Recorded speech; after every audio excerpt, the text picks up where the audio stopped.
मशहूर कॉमेडियन राजू श्रीवास्तव को heart attack आने के बाद दिल्ली के अखिल भारतीय आयुर्विज्ञान संस्थान में भर्ती हुए 8 दिन हो गए हैं और उन्हें अभी तक होश नहीं आया है। हालांकि अब उनका शरीर प्रतिक्रिया दे रहा है, ये थोड़ी राहत की बात है। अगली खबर है, नई राष्ट्रीय शिक्षा नीति को तेजी से अमल कराने में जुटी केंद्र सरकार जल्द ही सभी राज्यों में प्रस्तावित पीएम श्री स्कूलों की शुरुआत करने जा रही है। इसका पूरा रोड मैप तैयार हो चुका है। माना जा रहा है कि सितंबर के मध्य तक इसे लॉन्च कर दिया जाएगा। यह स्कूल राज्यों के लिए एक मॉडल होने के साथ साथ नई राष्ट्रीय नीति के ध्वजवाहक भी होंगे। इनमें नीति से जुड़ी सारी सिफारिशों को अमल में लाया जाएगा। स्कीम के तहत 2024 तक देश भर में 15,000 से ज्यादा सरकारी स्कूलों को अपग्रेड किया जाएगा। इनमें प्री प्राइमरी से 12वीं तक के स्कूल शामिल होंगे। अगली खबर है, नितिन गडकरी और शिवराज सिंह चौहान को संसदीय बोर्ड से हटा दिया गया है। भाजपा ने अपने संसदीय बोर्ड और केंद्रीय चुनाव समिति का पुनर्गठन किया है। इसके अलावा 15 सदस्यों वाली केंद्रीय चुनाव समिति में भी इन दोनों नेताओं को जगह नहीं मिली है। वहीं महाराष्ट्र के डिप्टी सीएम देवेंद्र फडणवीस को भाजपा ने केंद्रीय चुनाव समिति में शामिल किया है। इस फैसले को महाराष्ट्र और केंद्र में बड़े सियासी बदलाव के रूप में देखा जा रहा है। नितिन गडकरी, जो कि एक चर्चित केंद्रीय मंत्री हैं, उन्हें संसदीय बोर्ड से बाहर किए जाने को उनका डिमोशन समझा जा रहा है और वहीं देवेंद्र फडणवीस की एंट्री उनका कद बढ़ाने की ओर इशारा करती है। इससे पहले भी देवेंद्र फडणवीस को नेतृत्व प्रमोट कर चुका है।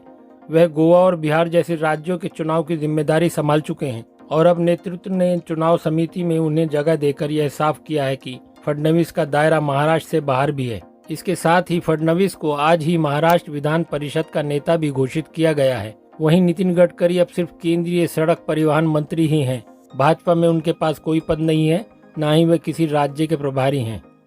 देश को नंबर 1 बनाने के लिए दिल्ली के मुख्यमंत्री Arvind Kejriwal make in India number 1 mission पर निकल पड़े हैं। उनका कहना है कि देश को नंबर 1 बनाना है। देश के 130 करोड़ लोगों को इस मिशन से जोड़ना होगा और अरविंद केजरीवाल ने हर बच्चे को फ्री शिक्षा, सभी को फ्री इलाज, रोजगार, महिलाओं को सम्मान, किसानों को सही दाम जैसे कदम उठाने पर जोर दिया। केजरीवाल ने कहा कि उन्हें देश के 130 करोड़ लोगों को इस मिशन से जोड़ना है और उन्होंने कहा कि लोगों में क्रोध है और सवाल यह भी है कि 75 साल में कई देश आजाद हुए और आगे निकल गए। अगर हम इस देश को इन नेताओं के भरोसे छोड़ देंगे तो हम और पीछे चले जाएंगे। मैं अपील करता हूं सभी देशवासियों से कि इस राष्ट्रीय मिशन के साथ जुड़ें। जिस दिन सभी 130 करोड़ लोग इससे जुड़ गए तो देश को नंबर 1 बनने से कोई नहीं रोक सकेगा।